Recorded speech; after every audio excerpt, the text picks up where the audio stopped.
Welcome back to the Unwritten Earth Symposium.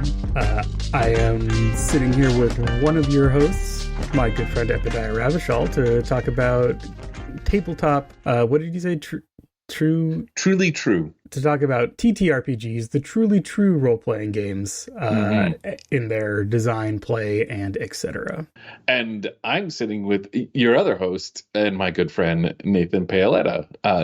And by strange coincidence, we will be talking about the same topics. I halfway through that, I thought this is the worst joke. This is not a good bit, Epi. Why are you doing it? My brain was like, it doesn't normally do that. It normally lets me embarrass myself. So I don't know what's happening there. That would be quite the concept for a show where you have two or however many hosts, and each one is doing a different show. Oh yes, as a high concept narrative show. Right. That could be. We talked about this long ago. We had a podcast about the Rockford Files, and we often talked about the joke in the cut, right? Where somebody would say something like, there's no way he'd get out of jail, and then they cut to him leaving jail. Yeah, just like walking out whistling with like with his coat over his arm. Yeah, but you can make the cuts on just thematically similar things, but not not narratively following the same line. So you just have these. Yeah, that's a job for trained professionals. Yeah, though. You probably have to write, script it. And then the other version, I think, would be like having some like really good improv people. Yeah, could probably do a like off the cuff version, like a long form improv thing where it's like we pick up on the themes, but it's not like carrying on bits and jokes and stuff. Yeah, you could do a rule where it's like the last three words that the person said before you cut is how you begin what you're saying or something like that, and then just... It's basically what Exquisite Corpse at that point. Yeah, exactly. All right, so if someone out there needs a concept for a show, an Exquisite Corpse... Did we do it? We might have done it. Did we just decide? Right. Are we done? Decided. Yeah, we're done. Oh, man, that was shorter lived than I expected. No, we do still have things to talk about. That's the thing. Oh, good. Even if we design a game, we're not done. That's not the end state of the show. That's just the bit to remind us what we're theoretically here to do.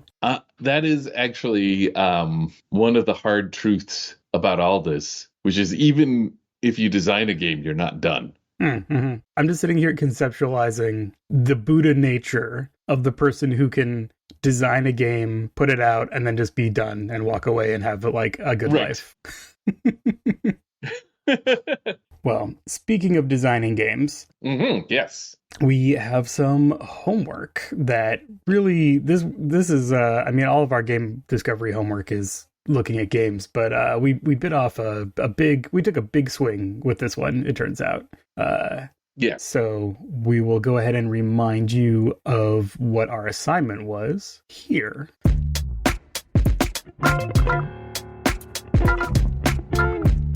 We've got this slightly larger project, I think. Nathan and I are each going to take 70, 80, 90, aughts, 10s, 20s. Wow. 6 decades. 6 years. I'm going to take 73, 83, 93, 2003, 2013, 2023. Oh. Nathan's going to do 74, 84, 94, 2004, 2014, and 2024. That's the portfolio of find a game to talk about, and it has to be from one of these years. Yes. And ideally, we will end up with a little handful of like, here's a span of games that were all 10 years apart. Isn't that interesting? But then we'll pick one to go into. So we won't necessarily both have 6 games, but we'll, maybe try to hit 2 to 3. Yeah. I'm not quite sure how much work this is going to be. It could be like work, or it could be clicking around for a little bit. So we'll figure it out. We're gonna have fun.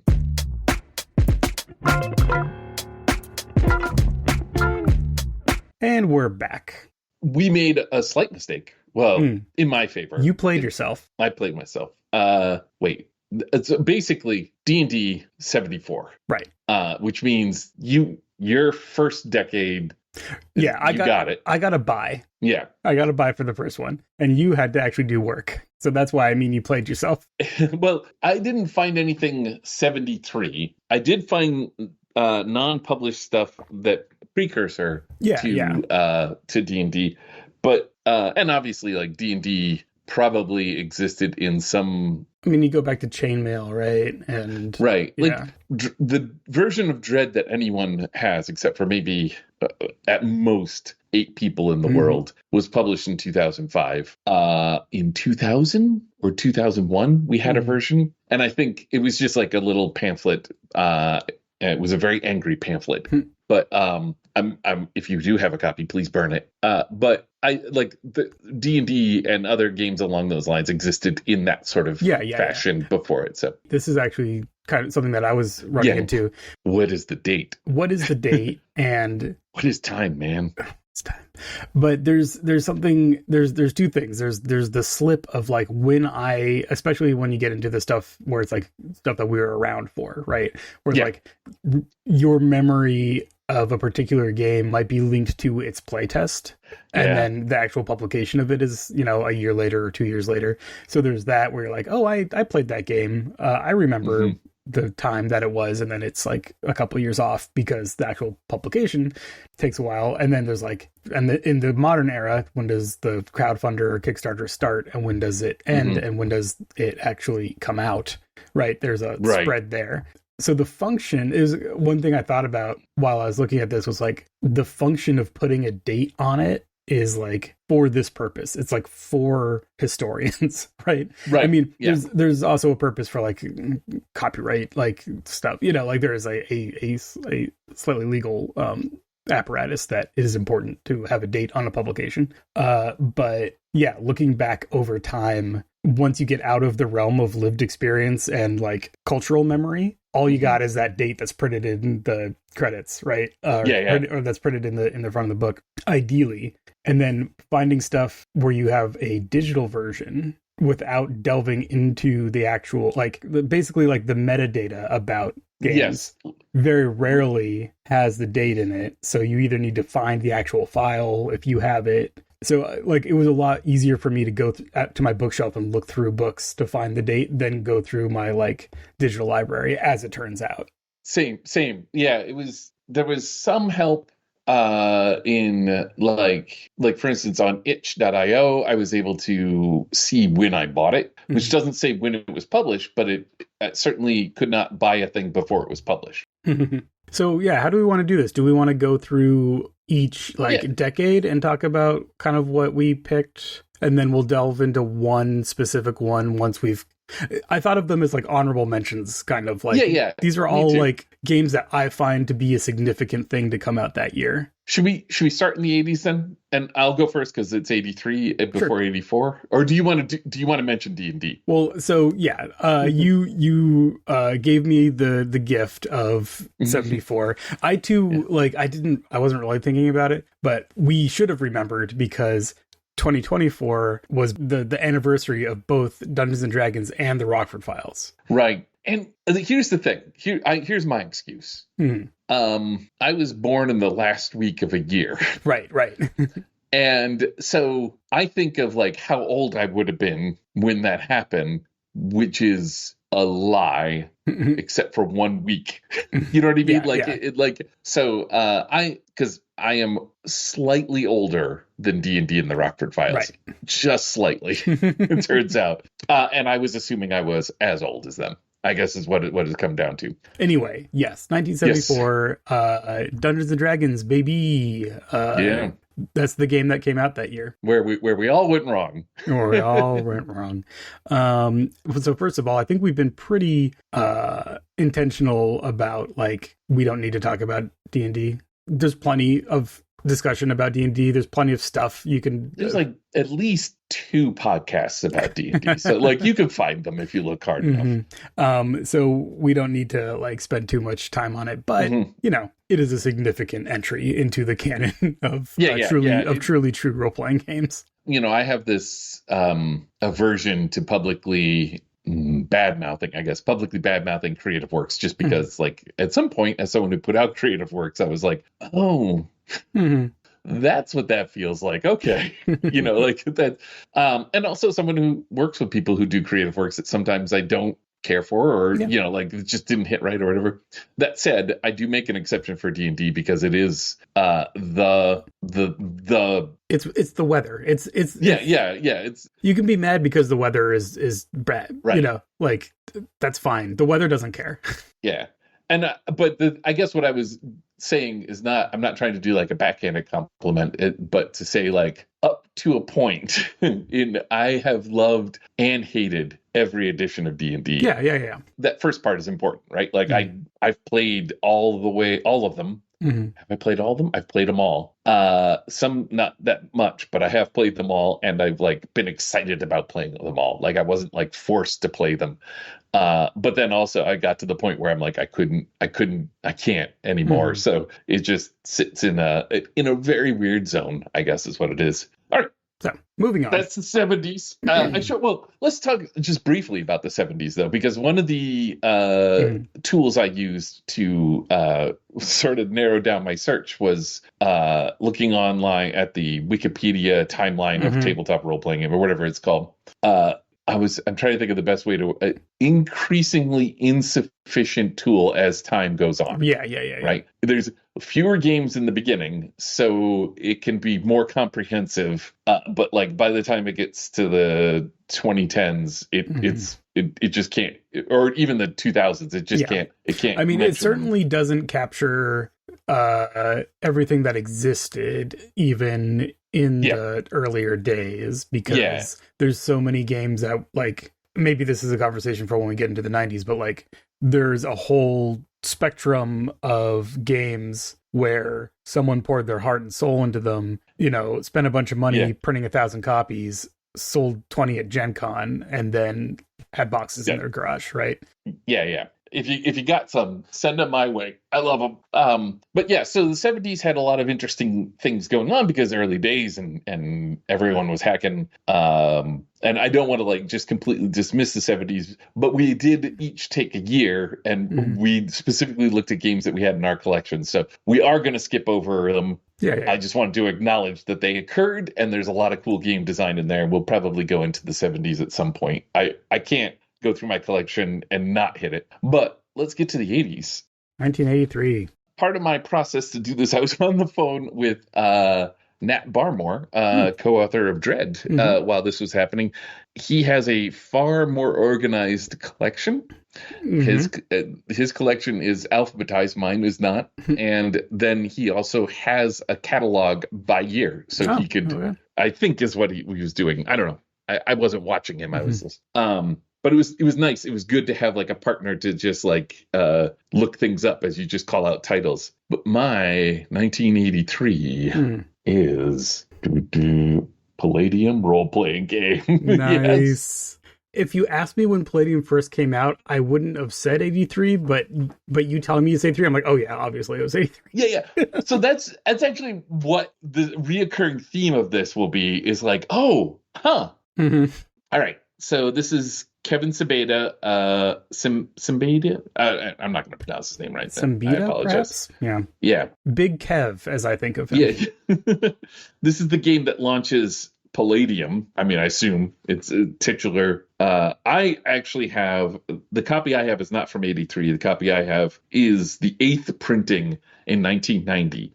This is not like a 8th edition or anything like that. This is the 83 game just reprinted.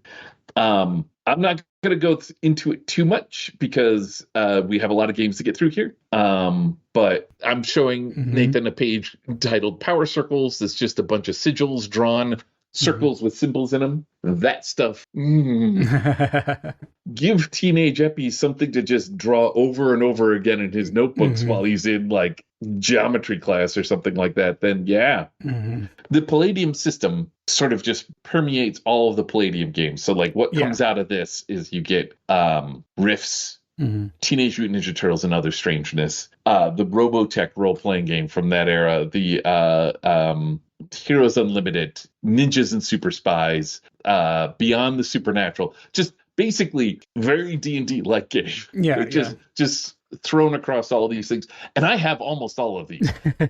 I think the first one I got was Teenage Mutant Ninja Turtles, which is a little bit later, but like, it might have been Heroes Unlimited, actually, now that I think about it. But anyways, it's just, each of them accretes more stuff and adds more stuff to it, which is kind of fun. It's a nice artifact that way. One of the more interesting publishing stories, just over time, one of the real OG weirdos, Kevin Simbita, is my understanding. I don't know him personally or anything, but just like, it's probably worth a trawl through the internet if you're interested in fun publishing stories. Those other games that I mentioned, when I say that the system pervades, I like the text pervades. Like, it's like a copy and pasted text. Yeah. There's like stuff that doesn't work that gets copied and pasted. Like the math just is wrong, that like it's copied and pasted through different editions. Ongoing, yeah. I've shared this story before, but probably not for a long time.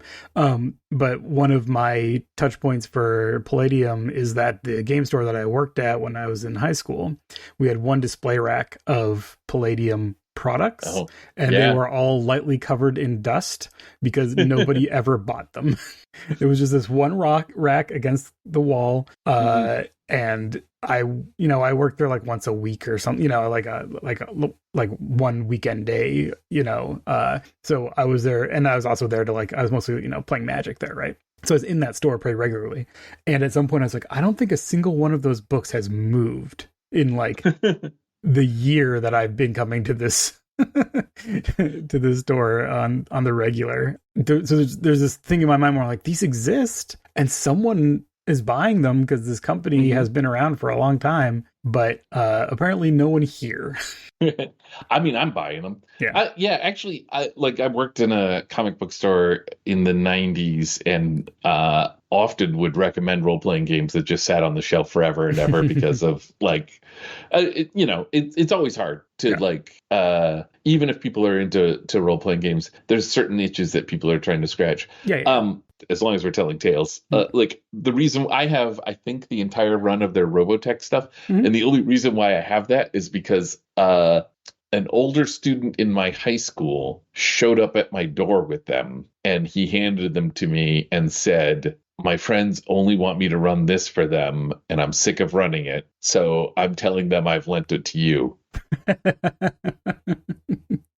Nice. And he's never got it back. And so that's how I ended up with the Robotech games, which, I mean, I want to say, I offer that service free of charge. Any role-playing game that I don't already have, if you're like, Epi's got it. Just, you don't even literally have to give it to me. You could just say, Epi has my copy. It's fine. I'll vouch for you. My final Palladium story is after college when I was working in theater in Boston. My boss at the shop that I worked at, who was like, I don't know, he was a cool guy. He was not particularly nerdy. He was an interesting guy, a good boss, and had an interesting mix of qualities to him. However, at some point, I was doing game design and whatever on the side at the time, and at some point it came up, and he was like, "Oh yeah, we go to my buddy's basement in high school, take bong hits, and play riffs." And that was the only game he'd ever played, like the only tabletop game he'd ever played. I was like, all right. Yeah. This tracks. Bong hits and riffs. That's another podcast. Yeah. Anyway, moving on. Let's go to 84. What happened in 84? 84 is a good year. I come out in 84. We're all excited about that. Debut. Yeah. So 84, Chill, previously celebrated on this show, was 84. Yeah. Oh, yeah. The Marvel Superheroes Phase Rip version yes. is 84. So that's the pace setter Chill. Yes. Yeah. Yes. Things we've been talking about on the show. Yeah, again, I'm just kind of looking at I feel like these are significant to me. Paranoia comes out in 84, and I feel like that is, Paranoia has its own storied history, but I feel like there's a branch of design that comes off of Paranoia existing, Mhm. whether mechanically derived or not, but like the kind of, it's the postmodern approach, where like you're playing characters who like know that they're characters Kind of, yeah. everything's a little distanced in terms of, you have your clones, and it's playing with how the rules of tabletop games actually change the game, if that makes sense. Yeah, we should do a homework at some point about comedy games. Comedy games have driven quite a bit of innovation, especially in those early years. I feel I could speculate about the reason why, but I think in general it is just fertile ground for new and interesting things. And Paranoia definitely sits in that. You are right that it is a comedy game, but to me, it doesn't. I don't think of it as a comedy game because that kind of comedy I don't find very funny. Right. So to me, it's more of a like it's the innovation is what's interesting to me, and then like, all right, I guess it's also like supposed to be a funny game, but it's funny in a way that I don't particularly find like actually funny. But that's just me. Iron Crown Middle Earth role playing launches in '84, MERP, which I have not played, but I feel like is in that, like, if you're talking about fantasy games and you're not talking about D&D, it's an OG in that space. I've played the Free League One Ring role playing game, the older one. Is there a second edition? I don't remember exactly. I think I played it before Free League took it over because it was Cubicle 7 originally. Anyway, that's neither here nor there. And I found that a perfectly satisfactory Tolkien game with like interesting, like, there's good reasons to play different kinds of characters because, kinds of things going on, and some very thoughtful combat mechanics. So props to that. I've not played the original MERP. I have vivid memories of the critical hit tables in MERP. Iron Crown had a lot of critical hit tables. The interaction with MERP the memories are vivid because they're counter to what my, at the time, conception of Tolkien was. Like, there were... Oh, I think this came up because you were talking about the like grotesque, like ridiculous table, like effect things. Yeah.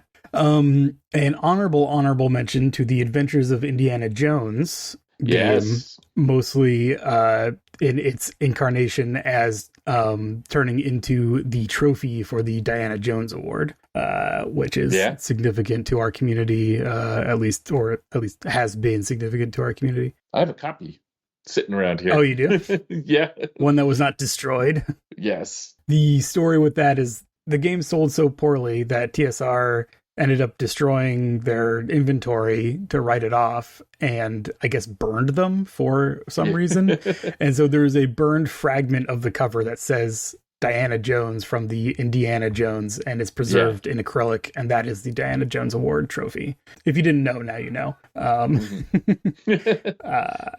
So 84. I am not choosing any of those for to delve into for the Arcane Gem, but those were ones that I felt were worthy call outs in my journey to the 90s. So my pick from the 90s out of my collection here, this one was hard to nail down when it happened. This is The Amazing Engine, Once and Future King, another TSR joint. So The Amazing Engine, there's a lot of this is 93, I think. 90s formative time in my game playing. So those are my high school and early college years, which, that sits around where you'd expect a formative time to be. The concept behind The Amazing Engine was that it was it's like a universal system. It's a system. The system is in the front. They market this as rules and adventure in one. So the first 18 pages of the system, don't let that fool you. The typeface in here is 0.2, I think. It's very tiny. But the idea was that you would make a character, stat him up in the Amazing Engine system, and then you could take that character and play it in any of the adventures. Right. Like, when you take it to the adventure, there's things you'd have to do to make that character fit that world, but you'd already statted up. Now, I've never actually got to play this one or any of the Amazing Engine ones. I would like to try maybe at some point. And that one is the like Arthur, Yeah, this one, the cover has got like a cyber knight.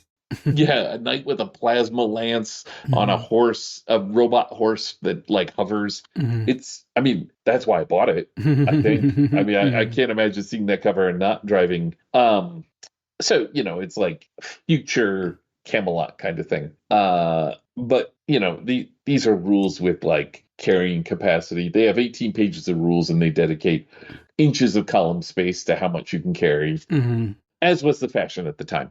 Like I said, it's kind of a neat concept, but like also it's hard to say what you get out of it, right? Like I think Mhm. there's something there. There's other games later on, like Dream Park is one, which is where you play sort of like Westworld, where you play visitors. So you're playing people who are playing games, Mhm. and you get put in the world of the games. And then Dream Park, I think, is in the 90s as well. And then as we get more into the more modern era, that narrative has shown up in actual fiction quite a bit, aside from just Westworld, right? Like Yeah. now video games make that happen a lot. And so now you start to get role-playing games that are about people who that like go into virtual worlds. And so you have that idea of like, here's a character, the central character that you can then move about in different situations or whatever.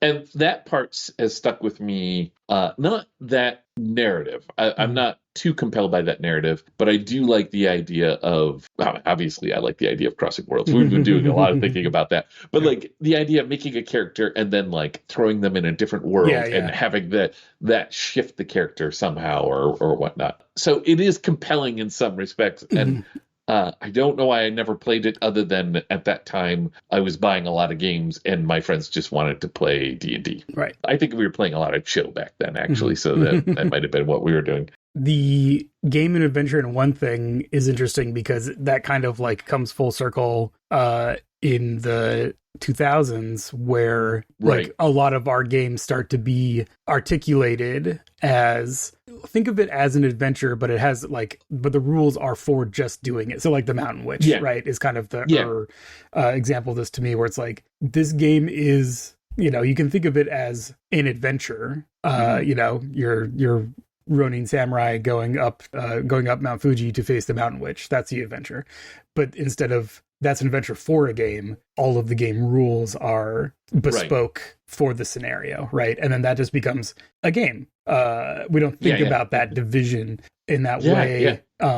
And then it starts splitting out again with like, I don't know, like Mothership stuff, right? Where it's like, here's the rules, and then like, but the game, like people are like, what's the game here? And it's like, well, it's the module, it's the scenario, it's that lives in the Mothership world of products, and that you play with those rules. But like the thing that is reaching out to you and grabbing your interest, and that you're like, oh, I want to play that, is the adventure, right? Is like Pound of Flesh, or like whatever the cool, or like Morkborg is like this as well. What's the cool scenario, right? Yeah. Which again is driving a lot of things that we're thinking about right now. It is interesting because it is like an inversion. Like they keep inverting this, like as it goes along, right? So the other one in my collection that I was tempted by, which we've mentioned several times now, Chill has gone over to Mayfair and they put out a book called The Beast Within. I'm pretty sure it's 93, and that one is Chill is you're humans fighting the supernatural. The Beast Within is now you're also the supernatural fighting the supernatural. It's a game that like I was super excited about and never got to the table because people were like, why don't we play vampire or werewolf, or like there were other games doing it and covering it. Anyways, that was my 93. What's your 94 like? Well, speaking of vampires and werewolves. Yes. So my 84 was a little more of me looking at what was out there. I don't have any games from 84 in my collection. My collection is actually pretty spare these days. So I was doing a little more of a like overview. But for 94, we're looking at the list. I think we happened to be looking at it, I think, when we were doing our co-working, and you were just reading down the names, and I was like, oh, that one. And that would be Wraith the Oblivion. Yes. One of the White Wolf titles. So I do have a copy of this. It's one of the few big hardback books that I've kept through many moves. I don't know where it is right now. I think it's in a box in the garage because like I unpacked all my small games and they're all on my shelf. And then I have a couple things that have filtered in from here and there. I think there's a box of like large hardbacks that include like some like coffee table books and stuff like that. And I think my copy of Wraith is in that box. So I'm not able to hold it up for you. But this is the White Wolf game where you are ghosts. It's in the series that starts with vampire. These were my games. I mean, I grew up playing second edition D&D mostly. But then when I discovered Vampire the Masquerade, which I don't think I discovered until later in the 90s because of, my age. But but when I discovered that, it totally blew my mind. That was part of it, right? It was like, these games are so different from D&D, and D&D was pretty much most of my game experience. It loomed. Yeah.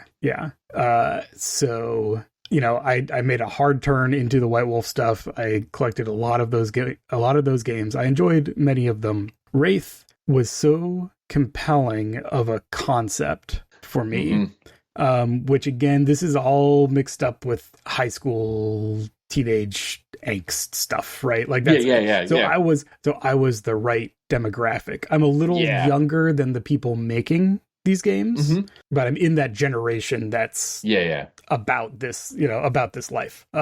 So anyway, in Wraith, here's the thing. I'm having trouble talking about it because it's an odd mix. The promise of the game is that you're a person who's died, and now you are a wraith. You have an anchor to the world. You cannot continue on to the Shadowlands or do to whatever comes beyond. You're still attached to the world. So there's this whole society, of course, of wraiths, and of course there's factions. So there's different splats that that you pick, and etc., like vampire clans. And there's various forces in the beyond, some of which are destructive and some of which are mysterious. So there's this whole blob of, okay, you're dead, but you still have things pulling on you. What does that mean? What do you do with that? What stories come out of the unquiet dead, right? Right. So that's all cool as hell. And then the game system, the White Wolf storyteller system, there's a lot of stuff that works in it. There's a lot of stuff to criticize in it, but it doesn't really do a lot to support that storytelling, right? So a lot of the book is about, here's how to tell these stories. And it's basically like writer's advice. And a lot of storyteller games had this, and it's all directed at the GM, right? Here's how you construct a plot. Here are techniques to use, foreshadowing, reincorporation, right? Like that kind of, like, here are narrative techniques. Let's train you up rather than give you the tools you need. Exactly. Well, no, these are tools as well. They're tools. It's an approach that, so to me at the time, I just could not connect the ideas of the world and the characters to what does this actually look like when we play. Like, we made characters once. Like, I was going to run a game of Wraith. We made characters, and then it was just like, we just couldn't get any traction on, like, how do these things connect? Why are we doing things? Because a lot of the mechanics are very punitive in that version of the system. Everything comes at a cost, right? So, like, you need to be like, oh, this is why I'm willing to bear that cost. And all of that stuff had to come from you as the group of, like, filling in all that stuff. Anyway, it has the shadow mechanic, which was very influential for me. Comes all the way through into Imp of the Perverse, where you're a wraith and another player can play your shadow, which is like your darkest version of you. And there's a mechanical relationship there that the GM actually arbitrates. But, like, at the table, that has a lot of juice. That always stuck with me. Does it have because this is a thing that I kind of recognize from that era, where there's this, like, here's our concept of the sort of stories and the themes that the stories are going to hit. And then here are the mechanics that we're using, which will mention carrying capacity and will definitely tell you how much damage you do or whatever. And because there's this impedance mismatch between these two, we also have to give you some just bad guy to beat up on all the time. Yeah. Here are the orcs of this world, and it just doesn't fit this high level concept of anything. They're just like, and also there's an army of bad dudes that you in Wraith. There's like, you could play the game where like, you're dead and you have fetters to humanity or whatever, but also there's, I forget what it's called, but there's also like the forces of like true darkness, right? Of like nothingness or whatever. And it's this hungry, grasping force that if it's not pushed against will destroy Wraith society, right? Yeah. And like, you can play that game, but then it's like, that is not the game that I wanted to play, right?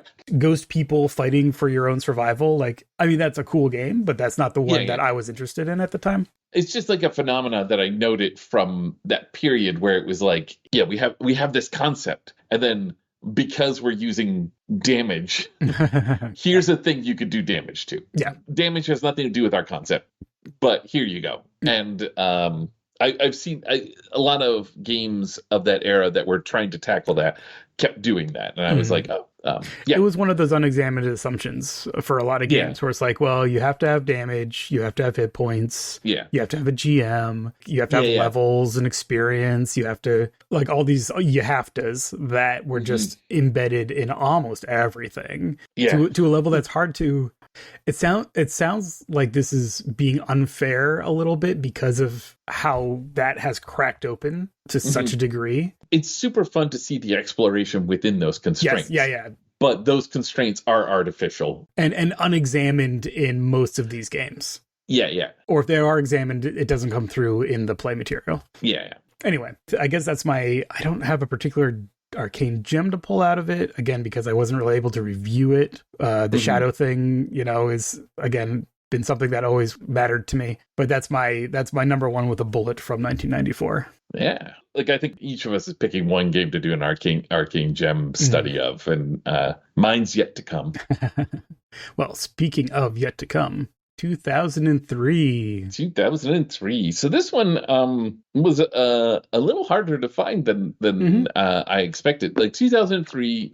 We're in the recording gap between Right, yeah. before everything was just online, but after things were just in print. Yes, exactly. I'm placing myself in the time there because this is early days for our generation of game designers, right? Like this is like the year that I joined the Forge. Yeah. This is 2 years before the release of Dread. And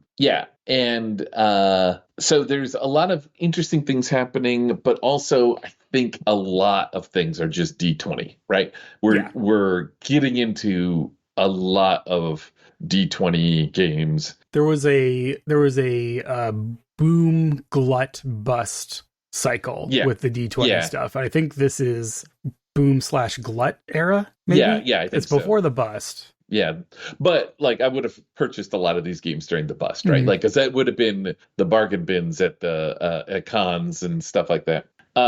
Anyways, it's one of the reasons why games are a little hard to place for me, because quite often I don't get to them until long after they've been published, right? It's not like a movie where you see it at the premiere, or broadcast television where you have to like be there when it airs. Anyways, the game I got here is not a D20. I've got Cartoon Action Hour. I think previously mentioned. Because Cynthia Celeste Miller, I think, worked on the Tales from the Grave one. It was like almost I think that might have been our very first homework. I think that was in our first homework. Yeah. And Eddie Webb is their co-designers.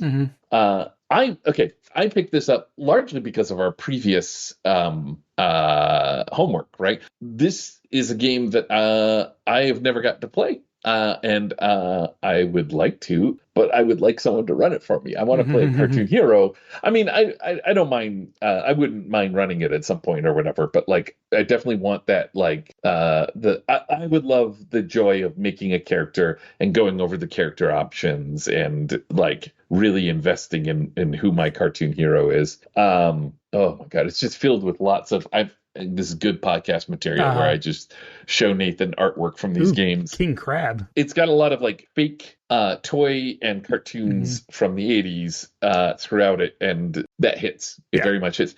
Right now, I mean, we've talked about this probably on Plus Expenses over and over again, but in this household, we like to watch 80s cartoons during our early weekend breakfast time. Right now, we're watching some Transformers. We just got done watching some G.I. Joe and some Gultar, the Golden Lance. Anyways, I haven't really spent a lot of time with this game since then. Like I think I got this later than 2003, but not that much later than 2003. This is a first printing, so I must have picked this up near then. But yeah, it's fun to pull it off the shelf and revisit because I haven't actually thought about it in a long time. Just real quick, the concept is playing cartoon show. Yeah. Do you remember those magical days of the 1980s when Saturday morning cartoons offered kids heaping doses of excitement, action, and fun? Do I ever? Yeah, so you basically, I think you make up a cartoon. You make up a cartoon show, and then you play like the Joes or you play like the Transformers. The Transformers, yeah. So it's very pointed at that, but also I think the system itself, again, like I said, I haven't actually had a chance, so I shouldn't characterize the system here. But there's a lot of like, point by powers and things like that, which I have to say there's an aesthetic to that really appeals to me. All right, so we've been talking about the history of role-playing games, right? And now I'm like, I want to play in an 80s cartoon. That means one thing when I think about the nature of a cartoon and like the type of stories that they tell, but it also means something else because it's tied up with my nostalgia of the era, which is tied up with a certain kind of mechanic that we've just been talking about. Oh, right? sure. And I think that this game probably mechanically points in that direction in a way that scratches both of those itches at once, rather than like, for instance, for a long time, I had an ongoing Swords of That Master game that was highly inspired by Thundar the Barbarian, which Swords of that I love doing it. I love playing it. Swords Without Master, but Swords Without Master 100% won't scratch your itch for Wraith the Oblivion mechanics or chill mechanics or like it's not its design goal. Like that wasn't what I was setting out to do. So so tell me about your 2004. 2004. Well, we're getting dangerous here. Since we were just talking about storyteller stuff, I do want to say that this is the year, and I do have, I think I have this in digital. I don't think I have the book, the physical book, but this is when the rebooted Chronicles of Darkness happens. So this is when the new version of Vampire the Requiem, comes out this year. Right. Yes. Yes. So this is the version of the storyteller system, World of Darkness, etc. There's some publication history as to White Wolf shuttering, Onyx Path growing and taking over kind of the mantle, etc. But the Chronicles of Darkness is the new version of these rules and the new version of this world. Vampire the Requiem is the flagship title for the Chronicles of Darkness. This is a game and a game line made with a mindfulness towards all of the criticisms that we just had of the storyteller system and its games and how there was a mismatch to that stuff. I have played Vampire the Requiem. I found it a much more satisfying game in terms of fulfilling the promise of what it's supposed to do. I mean, it's still in that tradition. It still feels like that kind of game. You have a character with lots of stats and you roll dice and you do things. You do damage, you take, etc. But it's just a lot more mindful of how do these mechanics actually turn into these stories of hunger and desperation and trying to carve out a place for yourself in this strange, inhuman world, right? That's kind of where that stuff lives. So there's that. And then parallel to that, right? This is a real moment in time because we have that happening on the more, traditional publishing side. And then over on the independent publishing side, we have the debut of your friend of mine, D. Vincent Baker's Dogs in the Vineyard. Right. And dogs, how to articulate the impact that Apocalypse World has had, right, on games, only happens because Dogs in the Vineyard had that same impact on the generation of games before Apocalypse World. Right. Yeah. It's a similar magnitude of everyone just sits up and pays attention. This is a game where you're basically Mormons, you're Mormon gunslingers in a West that never was, coming to towns to solve their problems. What is defined as a problem and what is defined as a solution is entirely in your hands. And it can't be good either way. I think so. Vincent stopped making it available, right? Because there's some dissonance. My understanding is, I'm not trying to put words in his mouth, but my understanding is there's some dissonance between how he articulated Mormonism and indigenous relations and how the game treats those relationships. I'm not going to put words in his mouth either, but there's also just Western is as a genre has a lot to answer for. Dogs in the Vineyard does not do any pushing, does not take into account the problems of dealing with Native American genocide, right? Right. Yeah. Maybe he's said something somewhere we can quote him. There is a post on Blue Sky from Vincent from today that says, periodically, for normal periodic reasons, there's an upswell in interest in Dogs in the Vineyard. I pulled it from publication years ago because, in a small way, it whitewashes the genocide that my great-great-grandparents helped commit. The more I learned about it, I couldn't participate. It continues, second post. I'm sure that despite my pulling it, you can still get illicit PDFs if you try. Please don't. They are being distributed against my wishes. If you still choose to, or if you already did and want to make right, please donate $50 to the Bears Ears Intertribal Coalition. And I will put a link to that in the show notes. Or your own local indigenous organization or program you prefer to support. There you go. Straight from the source. Looking at the post time almost while we were talking about almost exactly when we were talking about it. The Western has this troubled relationship with the treatment of Native Americans, with colonization, that unless it is grappled with directly, now this is now me, not him, unless it is grappled with directly, is tacitly supporting the mythology of westward expansion and that kind of stuff. Yeah. That does not change the fact that it was a significant game in the trajectory of the stuff we were doing. The rules were a revelation. It's articulating this very confrontational mode of play where I'm doing a thing and I'm going to put resources behind doing the thing, and then you get to try, you can raise the stakes. We're arguing about it, but you can escalate to violence, right? And that kind of thing. And yeah, and it mechanizes the fact that escalation can get out of hand. Yeah. Each player makes their individual decision in the moment, and then there's a moment where you step back and go, how did we get here? This totally got out of hand. In a way that's very visceral. So this approach to conflicts and resolving conflicts through confrontation was really important and drove a lot of games over the next decade. So I have played Dogs. I've run Dogs. It's good. There is an element of like with any troubled genre, there is an element of how much of this are we bringing into the game, that I think I would be more mindful of now than a decade ago when I last played it. But yeah. Anyway, Dogs in the Vineyard.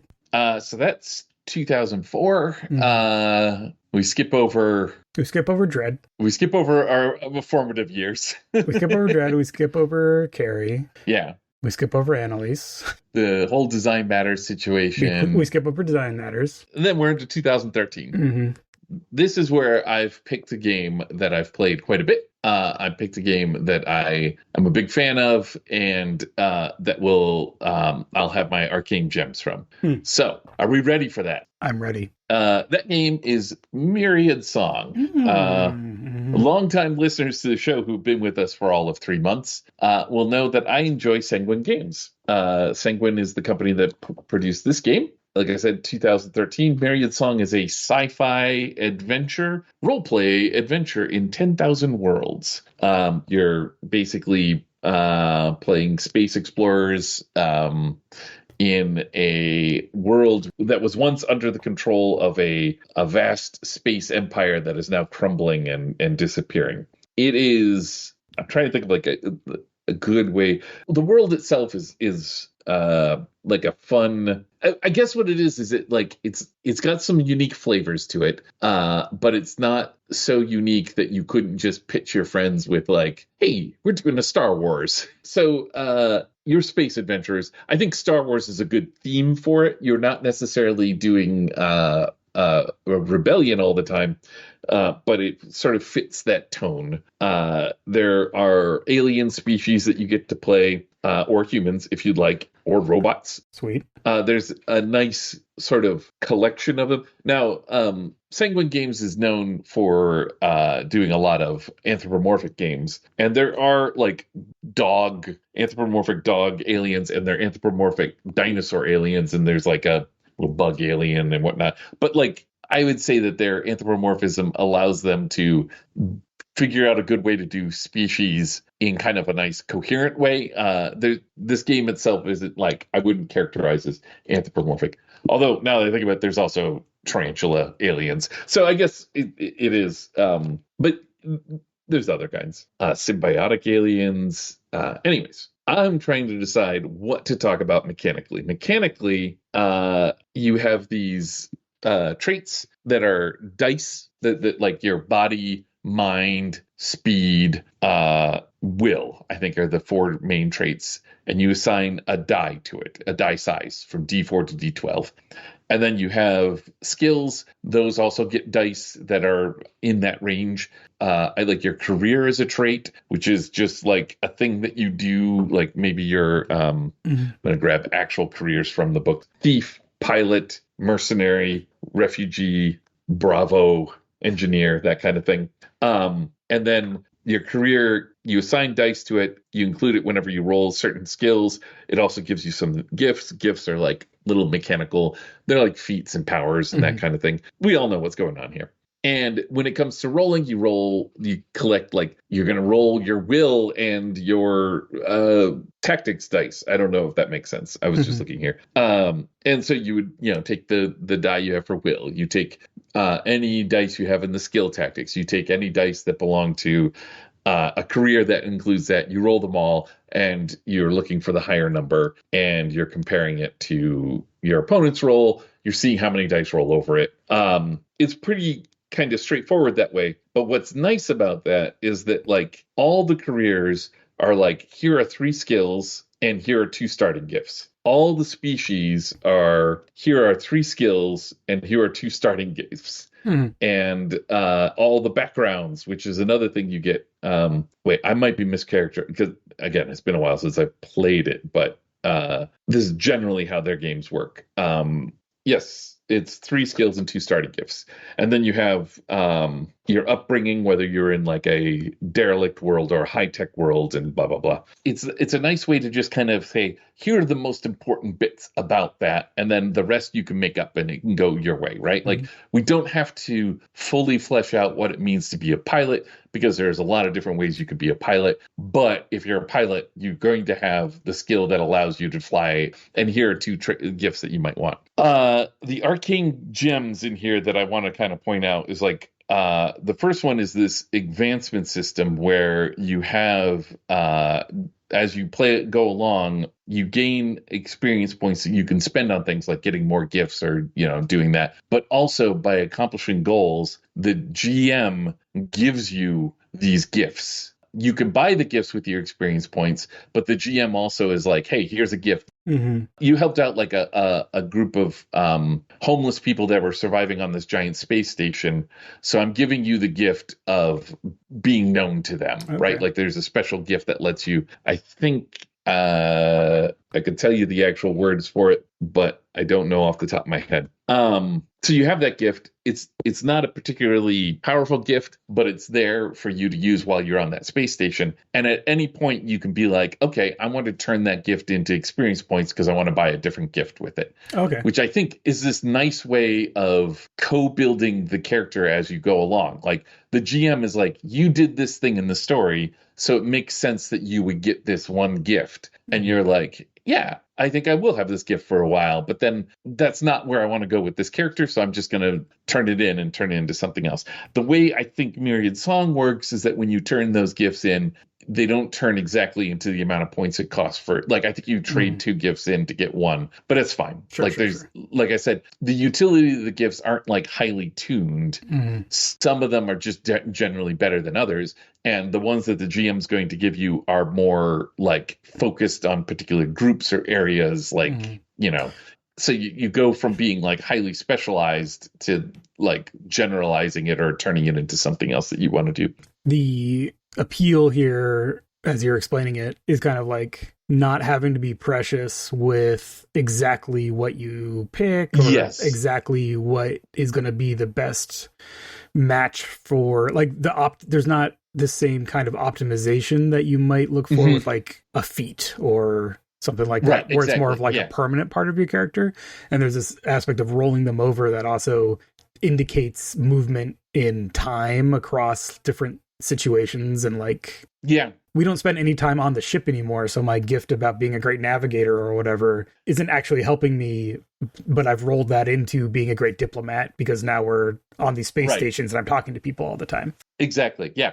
This is a game that I've run and played, and in playing it, I've had a character where I had an initial character concept that was like a big bruiser, grappler, dinosaur-like guy, and then just as I do. Yeah. And as I went along, I just noticed that he was doing more and more of this other stuff, and I've just moved him more into a social sphere. Yeah. Just because I was enjoying it. Like I was like, let me move that over. And again, like part of that is you're doing things. Like I have experiences of this with playing other single games that use the same mechanic where, like, running it, I will be like, you did this and now I'm giving you this gift that you've managed to convince the mob that they shouldn't actually execute this person, and now I'm giving you a gift of like the mob. Now you have context in the mob or whatever, and that completely changing the character, right? Like, they were like, the character in question was an aging Hollywood actress who, by the end of our arc, is in charge of the mob. Like, it's a fun arc to have, right? Cool. Like, it's a listener to the show, Sam was playing that character and can explain how I was very wrong in that characterization of what happened, because I can't remember exactly what happened, but I love that. And like from the GM side, it's kind of it is a gift in the sense of like, here's a thing that I think you should have. And then on the player side, if that's a gift that is welcome, you can just keep it. And if it's a gift that's like, okay, that's kind of nice, you can roll it into something else. Exactly. Whenever you have an opportunity to get something, it's a gift card. You can exactly. Use it. You can use it at the place, or you can exchange it for cash somewhere. Yeah, exactly. So that's one. The other arcane gem I wanted to kind of point out. I'm not going to go into too much detail because that requires going into much detail. But so you're spacefaring. There's a lot of different worlds, a lot of different tech levels, for lack of a better term. A lot of different. No, levels isn't the right term. Just technological themes, right? What this game did was they developed these, I don't even think they characterize it so much as this, although they might, these sort of bonus dice you get when you use equipment of a certain type. And some of these bonus dice will decay. So you're like maybe rolling a D8, and every time you roll a 1, then it becomes a D6, and then when you roll a 1, it becomes a D4. I think that's how their ammo dice work. So if a thing like a has a lot of ammunition, you're rolling extra big dice because you're shooting a lot, and then they roll down, and then you're out of ammo, and then what do you do? But then they'll have another one that's like, this is a beam weapon, so instead of running out of ammo, it overheats in a different way, but it's still based on this extra die that you get for it. Sure.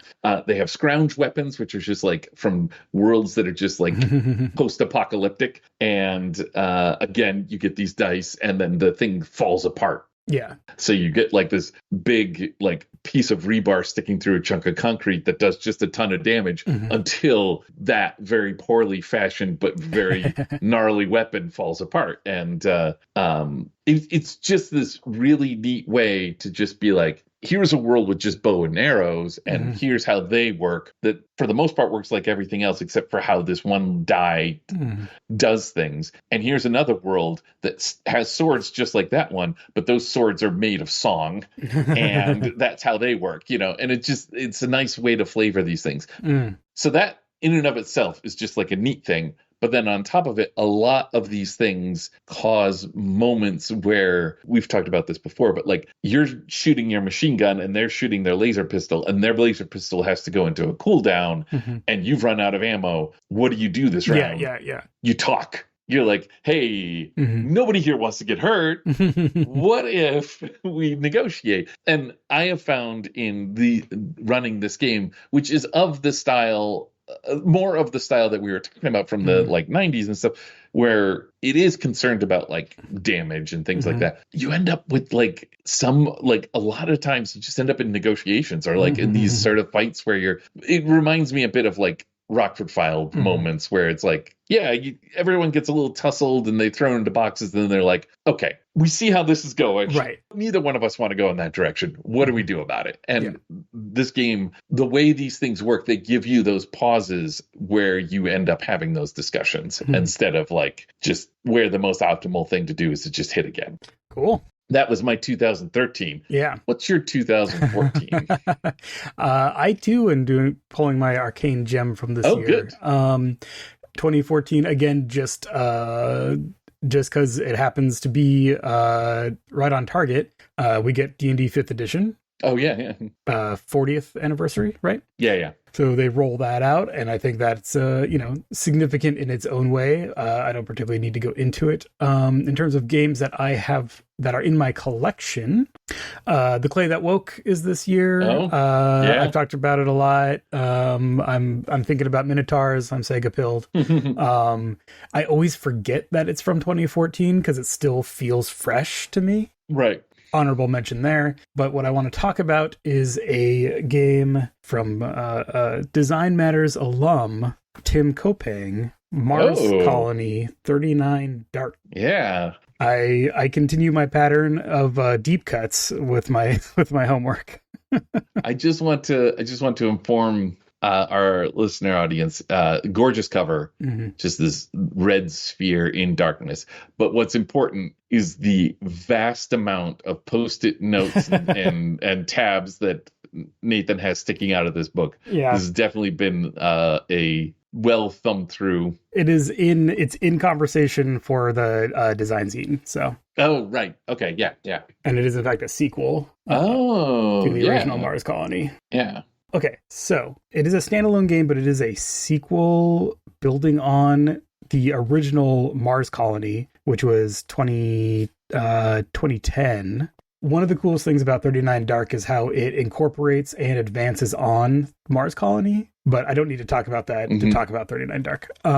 This is a 2-player game where it's a sci-fi game where you're on Mars. Mars has been colonized, and you're playing two sides of like social change in the Mars Colony. So one player is the savior, and they play the story's main character, Lane Novak. The other player is the governor, and they are and they're kind of the GM. They're like in charge of like other individual characters, but they're also representing the government of the colony.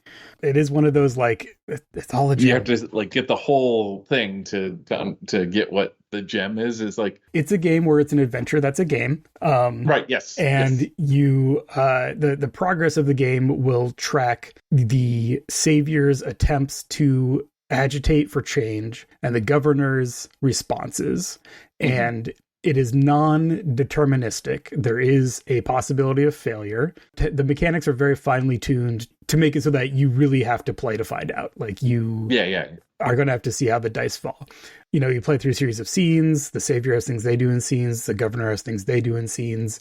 And those come together into like making attempts for change, and you roll some dice and those are going to turn into points. But there's a push your luck element where you know, you need to accumulate a total number of points. It's like 80 or something like that for the savior to achieve the change that they want. And you know, you roll one, I think it's one die, maybe it's two. You roll some dice, you get a number, and then you can choose to roll more dice. But if you roll more dice and you get a 1, then the whole thing blows up in your face. So there's you know, a push your luck element there. Yeah. But then in 39 Dark, one way it iterates over the original system is that there's levels of social unrest that let you ignore ones. Oh. So if you escalate up to you know, to things being to there being more civil unrest, you can ignore that first one, so you still get all your points. And then if you escalate up to the next level, you can ignore 2 of your ones. You get all those points. But those give you there's a couple contrasting tracks of things that you're tracking for your character. And anyway, it's very all tightly integrated. Tim's really good at that stuff. Yeah. But that's not what I want to talk about for my Arcane Gem. The text articulates that the point here is to experience the story. The mechanics are there to help that. If you just play to the mechanics, it will feel unsatisfying. You do need to bring your own oomph to what you're describing, to what you're doing, right? And one way to do that, or the way to do that, is you build factions at the beginning of the game. And these are the different political factions that are interested in change on the colony. The colony is not particularly repressive. It's kind of like a neoliberal, you know, kind of technocratic situation where like there are certainly winners and losers in the current system, but there are specific demands that the people of the Mars colony have, and then there are organizations that are either in good or in bad faith trying to amplify those demands and create change, right?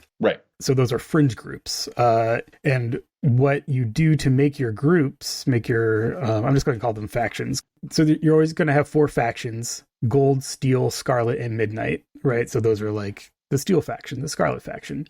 So you don't have to name them, which I like. But you create them by each of you pick 2 real political organizations, and you place them around the corners around this circle. Okay. There's a chart here that you're putting them on. Yeah, you kind of put them at 4 corners, and then you're making a 2x2 chart. So like wherever the 2 of them intersect, you're combining them to make your in-game faction. So because this comes out in 2014, the examples here are like Occupy Wall Street. Anonymous, like the hacker, collective Anonymous, the Tea Party, and the PLO. Is of a time. So if those are your 4 examples that you pick, you put them on this chart, and then, for example, the Midnight faction is in between Anonymous and the Tea Party as you've placed them on your thing. So then you think about, okay, so our Midnight faction. Oh, okay. So they're already named, and by placing these, you're then ascribing the attributes to this. Yes, and then you're fictionalizing the new the synthesized faction. So the Midnight faction in this case, we're playing and we talk about it, and we might say that the Tea Party influence is that it's kind of this like astroturfed thing by big moneyed interests from Earth that want to exploit the natural resources of Mars, but instead of going to town halls and yelling at politicians or whatever, it's all funneled through these anonymous hacker, like this anonymous digital system where the Midnight, like the people who are in the faction don't really know who is funding them. but they know that when they do certain things, they get rewarded for doing certain things, and they get not, they get punished for doing certain other things, and that shapes their behavior as like agitators. Right. That's where I would take it. There's other interpretations, That's cool. I dig that. Yeah. So that's the setup part, is you make your factions, and then you kind of can spin out from there to kind of describe exactly what the nature of the savior's agenda is. They don't have to be a member of a faction. In fact, I think they start out not a member of a faction, I think. But part of the game is seeing if they end up in a faction. Factions can wax and wane. They can get snuffed out mechanically, or they can rise to power, and you play to find out. Yeah, so the gem there, I think, is the idea of taking real world things that have some frisson in the French sense, like that have some they have some tension to them, I guess, right? And then this process that then combines them and refictionalizes them, so that you can then explore those dynamics in the game without having that raw one-to-one. Right. Yeah. And you take whatever aspects from that. You synthesize something. Yeah. You take something that you're like, oh, this is something that's on my mind in the real world. And then you synthesize that with the other things to create the fictionalized version. That's good stuff, and is definitely usable as a technique for other purposes. So that would be my gem there, from a glowing red gem of a game, 39 Dark. I guess disclosure, I did a little work for Tim on that. I made a set of cards that are pre-generated factions that you can get as like a little supplement, but I just remembered that. Yeah. So now we come to the other hard part, the other hard end of this process, 2023. So here's what I got for 2023. Fuck this. I went through my collections and I tried, and I could not find any. Now, it's not that I didn't purchase games in 2023. It's just that apparently I didn't purchase any games from 2023. Right.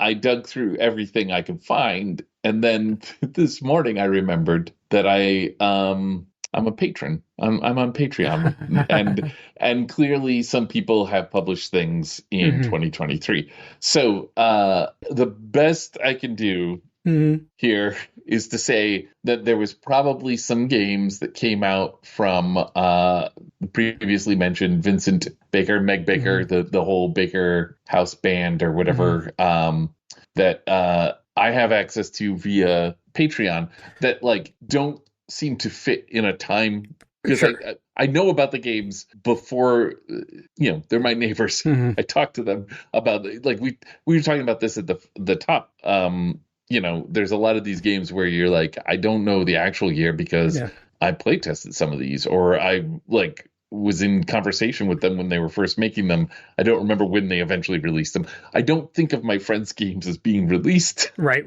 Yeah. I think of them as a continuum of existence, where at some point they're helping my friend pay for rent or mortgage or food, or, but at other points they exist. So anyways, all of which is to say that part of the homework is probably something that I will have to kick to a future episode where we do like the most recent game you've got or something like that. I don't know. I actually have games from 2024. There's just this gap. Same. I had a hard time with this one. I only found one. So 2024, I found one game that I actually purchased, that I actually, picked up, that came out in 2024.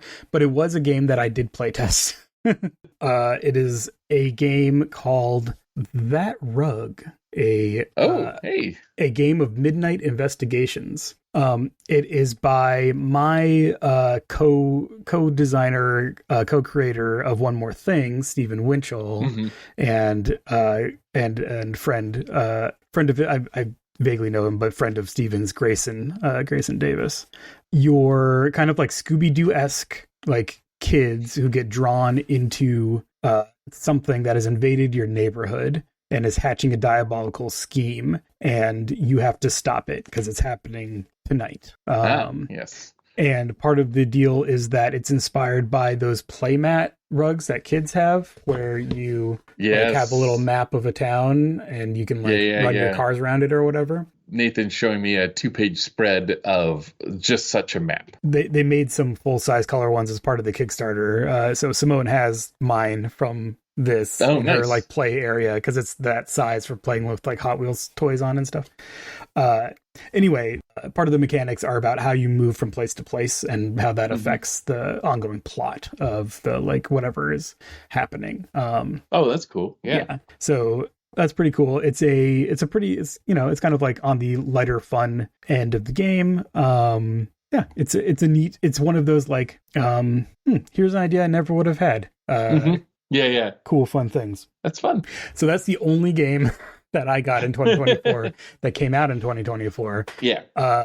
Again, just to note, now that's the 50th anniversary, so we got the D&D 1 revision thing. Yeah.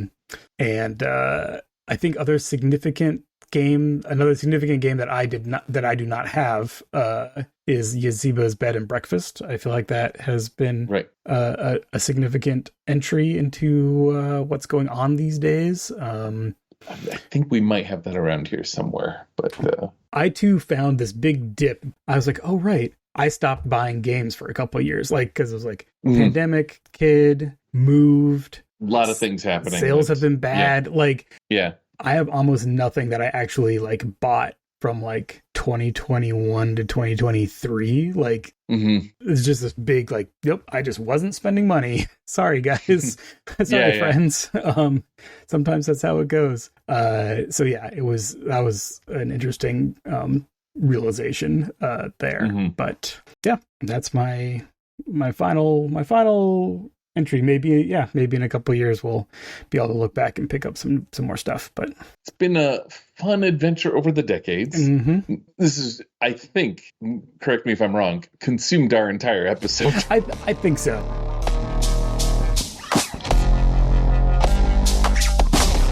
Now, we are going to deliberately not do homework for the next episode. Yes. Because we're on sabbatical. Because we have to work on our Adventure and Hobbyists Annual 2025 from the Unwritten Earth Symposium, which I'm teasing right now because you're going to hear much more about next episode. We're taking a sabbatical from homework, but we will continue doing the show because we're going to start talking about the actual things that are in the annual and kind of how we've gotten to where we have our process with our process. So that is going to be the next couple episodes will be more specifically about what we are doing right now. Yes, so that's fun. We did a brief history of all of role-playing that led us to this moment. Yes, that's what we did.